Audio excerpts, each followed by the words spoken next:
vendredi 9 avril, le prince Philippe tirait sa révérence à l'âge de 99 ans, après plus de 70 années passées au sein de la couronne britannique.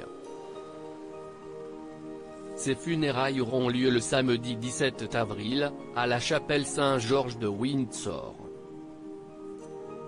En raison de la crise sanitaire, les invités pouvant assister à la cérémonie seront en nombre limité, 30, selon les informations de la correspondante royale Rebecca English, et seuls les enfants et petits-enfants, ainsi que le personnel de longue date à l'instar du valet, de l'écuyer et du secrétaire particulier du prince, seront présents. George, Charlotte et Louis, qui entrent dans la catégorie des arrière-petits-enfants, ne devraient pas être de la partie. C'est ce qu'a annoncé le Télégraphe dans un article publié le 12 avril. Le journal rapporte que les enfants de Kate et William, âgés de 7, 5 et 2 ans, sont considérés comme trop jeunes pour participer à la procession funéraire.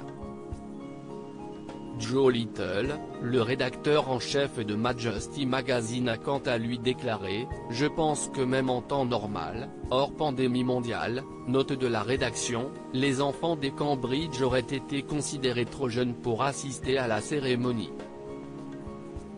Le prince Harry, en revanche, qui vit désormais à des milliers de kilomètres de la famille royale, a fait le déplacement pour son grand-père.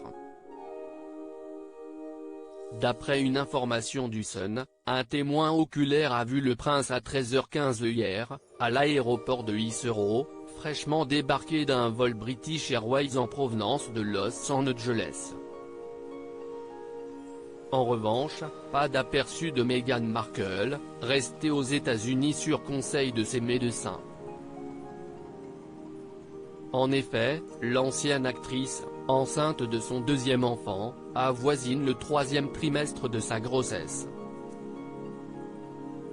Une condition qui, si l'on ajoute la fausse couche que Meghan Markle a subie en juillet dernier, justifie amplement qu'elle évite de prendre l'avion.